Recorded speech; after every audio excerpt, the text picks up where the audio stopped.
जम्मू कश्मीर में सिर्फ मौसम ही नहीं बदल रहा बल्कि हालात भी बदल रहे हैं। सिक्योरिटी की जिम्मेदारी से लेकर के कुदरती तब्दीलियों का असर भी साफ तौर पे दिख रहा है। यानी आने वाले दिनों में जम्मू कश्मीर के अंदर कई सारे बदलाव एक साथ नजर आएंगे। लेकिन क्या इन बदलाव के लिए जम्मू कश्मीर तैयार है? आदाब, नमस्कार, मैं हूं आमिर एहसन और आप देख रहे हैं 5 मिनट में 5 बड़ी खबरें। जम्मू कश्मीर में सिक्योरिटी ऑपरेशंस को लेकर के हिंदुस्तान की एक बड़ी हिकमत अमली सामने आई है। भारतीय फौज के राष्ट्रीय राइफल्स यानी आरआर अब धीरे धीरे घाटी से, वादी से हटाई जा रही है। इसकी जगह सेंट्रल रिजर्व पुलिस फोर्स यानी कि सीआरपीएफ को जिम्मेदारी सौंपी जा रही है और आर्मी को एलओसी और एलएसी पर यानी लाइन ऑफ कंट्रोल और लाइन ऑफ एक्चुअल कंट्रोल पर हर तरह के हालात से निपटने के लिए जिम्मेदारी दी गई है, जबकि सीआरपीएफ को अंदरूनी खतरात से निपटने की जिम्मेदारी मिली है। राष्ट्रीय राइफल्स ने 1990 से कश्मीर में अहम रोल अदा किया है।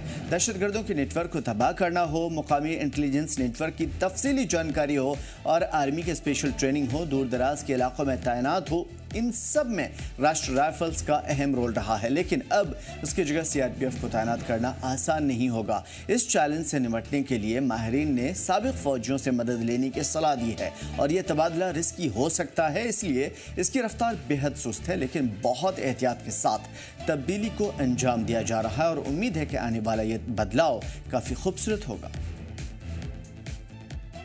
जम्मू कश्मीर में अब लगभग दहशतगर्दी का अंत हो चुका और अब वो जिस तरह से 90s में पोजीशन थी वो तो अब है नहीं। 2019 के बाद जिस तरह से एक प्रहार किया गया आतंकवाद के खिलाफ और लगभग आतंकवाद अब समाप्त हो चुका है। अब बीच में 1-2 एपिसोड हुई थोड़ा सा, तो उसका मतलब नहीं है कि जम्मू कश्मीर में अब आतंकवाद है।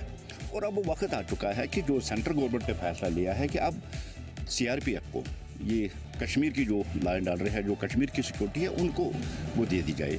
बहुत अच्छा स्टेप, क्योंकि हालात अब ठीक है और फौज बॉर्डरों पर भेजना इसका सीधा सा मतलब है कि अब जम्मू कश्मीर के हालात ठीक है, जम्मू कश्मीर में अब आतंकवाद नहीं रहा है। अब सफा उठना चाहिए। उसके साथ ही जो इनके नाना ने, मुफ्ती साहब ने एज ए गृह मंत्री, होम मिनिस्टर यहाँ पे अब सफा लगाया था। हम चाहते हैं कि अब वक्त आ गया है कि अब सफा यहाँ से निकलना चाहिए। अगर हालात वाकई, हम वेलकम करते हैं, हालात इस कदर ठीक हुए कि अब सीआरपीएफ उसको हैंडल कर सकती है, तो उसका ये भी मतलब है कि जो यहाँ पे अफसफा है वो उठना चाहिए था। अमन हर एक के लिए अच्छा है। कोई भी इंसान, हमारे रसूल सल्लल्लाहु अलैहि वसल्लम ने हर हमेशा अमन की दुआ की। वैसे तो मुसलमान, आज जुमा है, वैसे तो मुसलमान भी हम यही चाहते हैं कि अमन आशती रहे। ये खत्ते में बहुत खून खराबा हमने देखा, अब हम मज़ीद नहीं देखना चाहते। ये अमन बरकरार रहे, उसी में हमारी इज़्ज़त अफजाई है। उधर जम्मू कश्मीर में माहौलियाती तब्दीली ने मौसम को और भी खतरनाक रुख दे दिया है और इस दौरान कई तरह के बड़े खतरात कश्मीर पर मंडला रहे हैं। इसमें से एक ये है कि वादी के वाटर रिसोर्सेज तेज़ी से कम हो रहे हैं, जिससे पानी का बहरान बहुत तेज़ी से घट रहा है और इस बहरान से न सिर्फ पीने के पानी की परेशानी होगी बल्कि एग्रीकल्चर और हार्टिकल्चर सेक्टर में भी बहुत ज़्यादा इससे मुतासिर होगा। और पानी की कमी से एग्रीकल्चर और हार्टिकल्चर सेक्टर से जुड़े हुए लोगों को सख्त परेशानी का सामना है भी।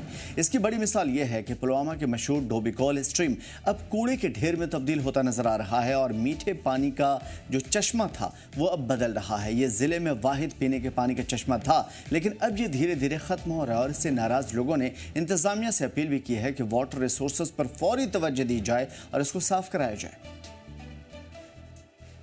डोबिकॉल में हमने ऑलरेडी इनिशिएट किया हुआ है, सफाई कुछ पोर्शन हो गया है बट मेजर पोर्शन अभी रह रहा है। बिकॉज हम फेज्ड मैनर में हम अपना सैनिटेशन स्टाफ जो है जितना हमसे हो पा रहा है हम कर रहे हैं, लेकिन इसमें हमने आरएनबी से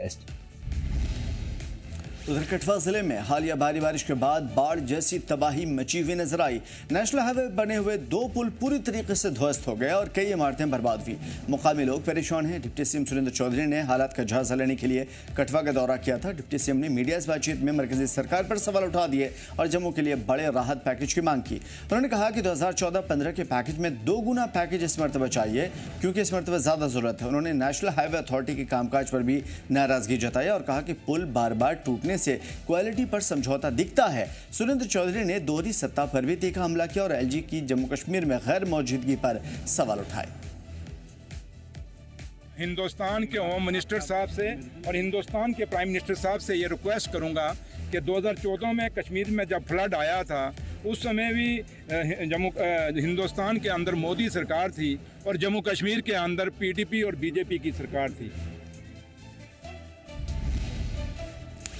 उधर जम्मू की बाढ़ में ढहे हुए तवई पुल के बाद अब इंडियन आर्मी ने राहत की बड़ी पुल बनाई है।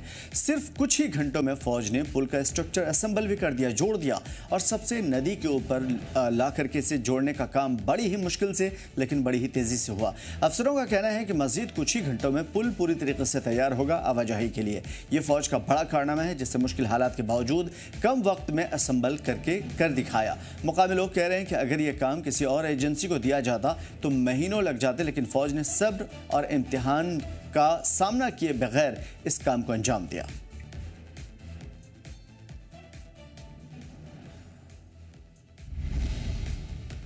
उधर देश भर के साथ साथ लेह जिले के गवर्नमेंट स्कूल में भी आज नेशनल स्पोर्ट्स डे बड़े ही जोश और खरोश के साथ मनाया गया।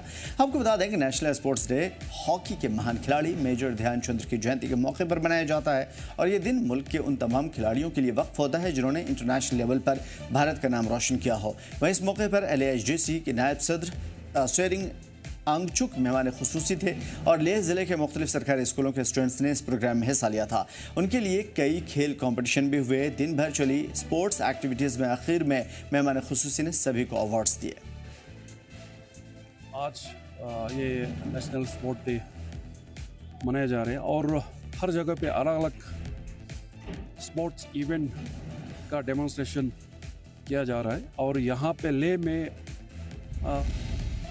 फिलहाल इस बुलेटिन में इतना ही। मैं दीजिए इजाजत। देखते रहिए जंग कश्मीर लद्दाख।